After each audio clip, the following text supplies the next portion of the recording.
So I came across this video last night while I was checking Instagram, and I was just looking at the hashtag stock music licensing because I just posted something about my stock music licensing YouTube channel, and I came across this reel. The reason that the taxi members who are now successful and have lots of music and lots of catalogs and get tons of placements regret the decision that they put music in some of the stock music library catalogs early on is because they don't get a lot of high value placements through those companies, nor do they make a lot of money through them.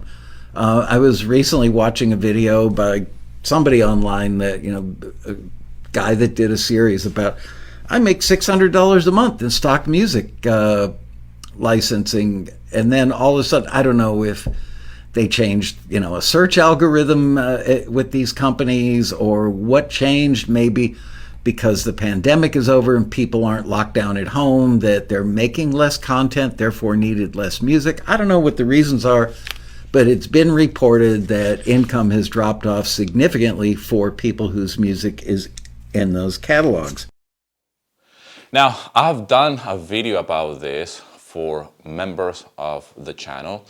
If you're new to this, I have created a private membership here on YouTube where I'm talking about different topics when it comes down to music licensing. And I'm being a little bit more raw and personal. This type of videos is something that I don't necessarily want to put here out in public. It's something that I still want to talk about, but they're going to remain private for members only. And if you would like to learn more about this, you can just click the join button below this video. But I've already done the first video talking about this, about why music licensing or sync gurus do not want you to know certain things about royalty-free libraries. And, it's a very personal video. Is me letting things out, putting it somewhere, because I still want to release this content. I just don't want it to have it public for many, many reasons. But there are a lot of people who want to know about this type of content, but they need to remain private. But I've already spoken about this, okay? And this is something that is not new in music licensing. And there's a lot of misinformation, unfortunately, out there from people that I admire. I mean, I have spoken about Taxi and about Michael's YouTube channel for years now. And I've done videos about even when they released a rally, Taxi rally, back in the pandemic years that I participated in it. It was online back then because of the pandemic. And I have said nothing but good things about Michael and what they're doing with their YouTube channel. And however, when they do mention these kind of things, I feel like I have to let it out of my system, especially when they delete my first comment. I wish I would have taken a screenshot, but I didn't. I never thought that they will delete my first comment. And I understand that it's not Michael, managing the Instagram account of Taxi. I understand that they have somebody who is curating this kind of content, obviously. And they didn't only delete my comment, but they have deleted another negative comment by somebody else that, talking about the fact that they have never gotten really anything with Taxi, because Taxi is a membership type of service that you have to pay in order to submit and in order to get the briefs and all of this. However, it's my intention with this channel to provide free information. The fact that I have now a membership thing here on YouTube where I'm releasing private videos is because I still need to put this content somewhere, but it doesn't necessarily fit the free content that I already release here. I release one video every single day here for you guys, and that will remain like that. Now, I want to make it clear that even though this reel is not mentioning my name or is not a direct reel to me, I'm not the kind of person that goes online leaving comments anywhere, especially when I am trying to defend myself. But I was just curious to see what hashtags were being used on Instagram, stock music licensing, right? I mean, stockmusiclicensing.com is my website. Stock Music Licensing YouTube channel is my YouTube channel, and I've been talking about stock music licensing since 2016, exclusively about stock music licensing. And obviously I use the hashtag stock music licensing, and there's other people that use stock music licensing hashtag on Instagram, right? Like my friend Eric and my friend Stevie B. I was just curious because I don't really use Instagram. I mean, I'm terrible with Instagram. when it comes down to promoting my brand, and especially stock music licensing for that matter. I'm terrible at it. And I was just curious because I posted something, and I did put the hashtag because I was posting something about my YouTube channel, Stock Music Licensing, and I found it curious to see that this reel popped up. That's the only reason why I saw this reel. And it's a kind of information that is out there for newcomers, and I understand the marketing. I mean, I understand. But again, I don't take it personally, but I do feel that there is something that needs to be said. And I want to put it out there. I want to put it somewhere. I'm not defending royalty-free libraries versus sync libraries or even services like Taxi or anything like that. But when I see people like this, like Michael, for example, using hashtags, and again, I know that the Instagram account is most likely managed by somebody, and they're using hashtag that says stock music licensing. They have nothing to do with stock music licensing. In fact, they probably don't know about what royalty-free libraries, or probably they do know. They're quite aware of it. But I must have been doing something great because, I am the only person online talking about making between $500 and $1,000 per month by selling your music on stock libraries. And I am the guy who has created stockmusiclicensing.com and Stock Music Licensing YouTube channel. Right? This is me, Stock Music Licensing. Now, obviously, I'm not here to defend stock music licensing as a business model or to defend any particular library for that matter or go against something or something, but it's just there is a lot of misinformation. That's all I have to say. And I can see where the overwhelm is. And I have clients and students who have taken my courses, been part of my communities and coaching programs and all of that, and they have been with Taxi. I have never put it out there, the fact that none of them have gotten anything using Taxi, because it's not in my nature, okay? And I understand that there's a marketing campaign behind it, like, hey, don't put your music on stock libraries because it devalues the music and all of this. I mean, I've talked about this many times before here on the channel. And, my agenda has always been the same. You can always pursue services like Taxi, if that's what you want to do. I don't pay to submit music. In fact, back in the day, there was another service, FilmNet Music or something like that, where you will pay a small fee just to submit to briefs. So this is not something new, but I don't pay to submit, right? I mean, I will never advise to a newcomer into the music licensing business to start paying to submit because I am in the business of actually making money with my music.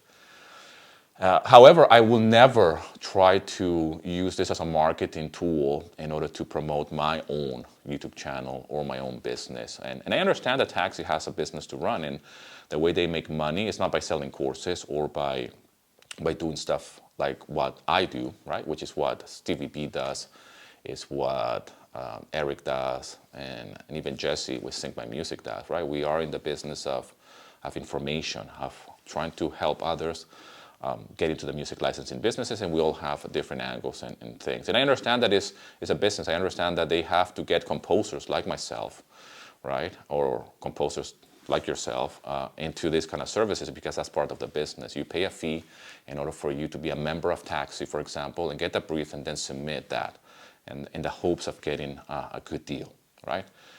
Funny enough, they only promote the same 3 composers that they have been successful with Taxi. But again, I have already created a video response to this, and even though I have already released a previous video before I came across this reel talking about this, about the fact of how exclusive libraries or sync libraries and people out there that are talking about this, about, how to stay away from royalty-free libraries because there's no real money or something happened with the algorithm and all of this. I mean, it's very misleading. I have shared here my income report precisely for that reason, to show you what's possible. And this is just with one library. So you can do your own math. And it's the purpose of this content to inspire somebody to pursue music licensing on the side and as a career as well. You can certainly do it full time.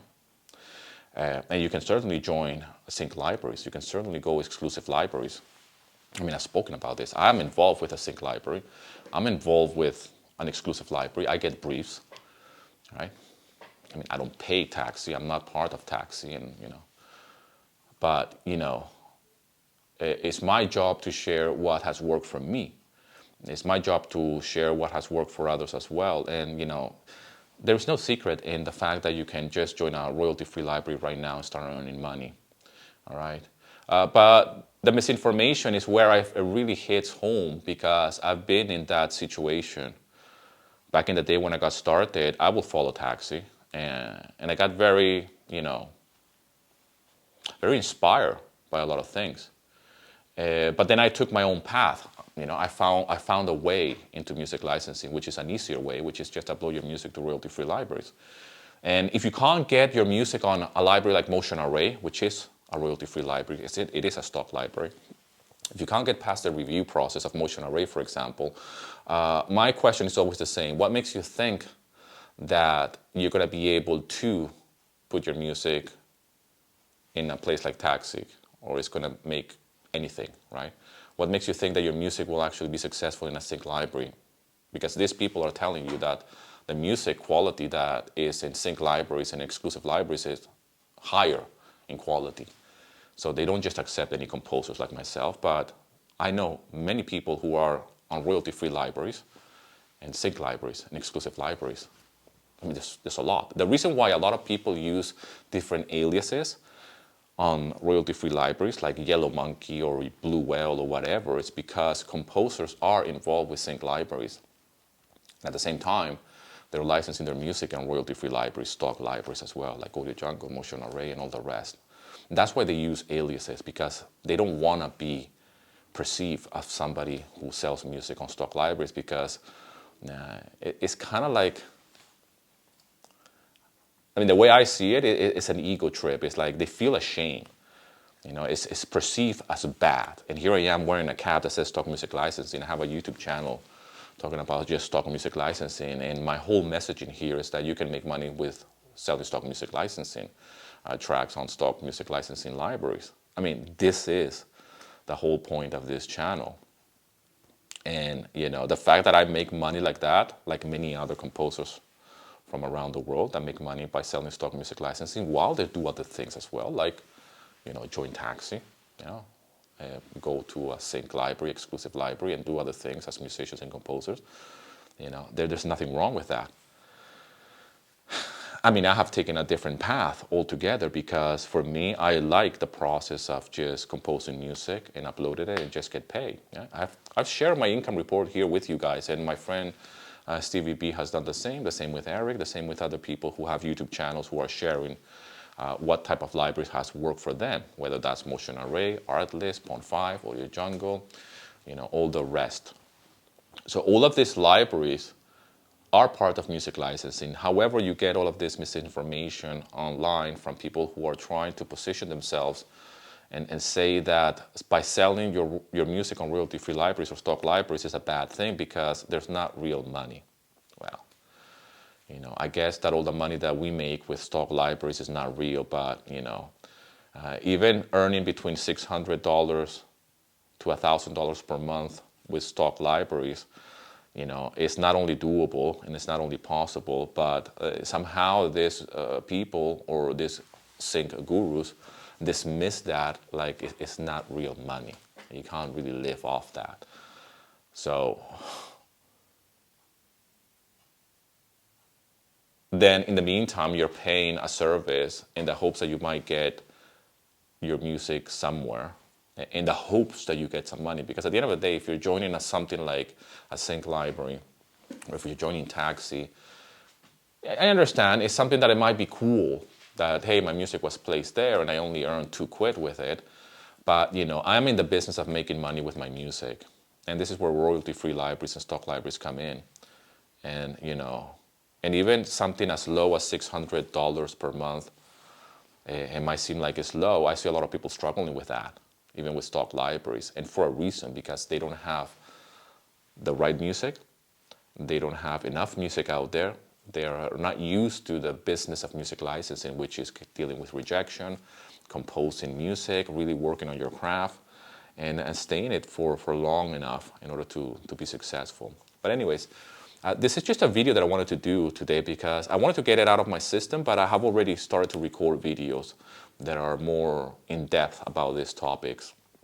And again, if you want to join the channel and you want to get exclusive content, not only talking about these things, which again, I don't want to put them in public because, you know, this is just for exclusive members who want to be receiving exclusive videos that it might not fit the content of this channel that is available for everybody out there to see, right? Including Michael, which I have nothing against Taxi or Michael. In fact, I have spoken nothing but good about him on the channel and with clients. And I have many clients who will back that up, right? And, you know, but if you want to know more about this, click the join button so you can see the first video, which has already been released. And I'm releasing more videos there for members only. And it's going to be more behind the scenes, more raw content, and that this type of videos are going to live there, okay? Because the free content is going to be all about what it has always been, which is motivational, educational in nature, and positive, and just to help you make money with your music. However, if you want to go a layer deeper into more serious conversations about what I really think about this type of stuff, and really break it down and show you behind the scenes, okay? And more raw content, more unfiltered content. I mean, if you think that this video is unfiltered, then the videos that I have in the membership for members only is even more raw, and it's more deep, it's more personal, and it's stuff that I want to keep it private for sure. I will never put this type of content here on the channel, even if it is just to gain views and, you know, be controversial.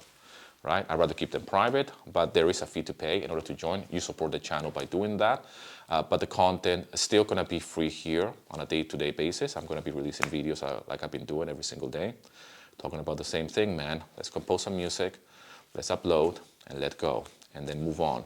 Work on our crafts, stay positive, and earn some money with our music. If you're new to this, download my free guide, link in the description, so you can learn about royalty-free libraries. Everything that the gurus are telling you not to do and not to join royalty-free libraries is here.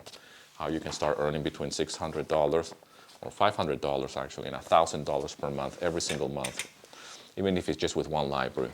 I hope you're doing well, my friend. Thank you so much for all the love and support. I'll see you in another video.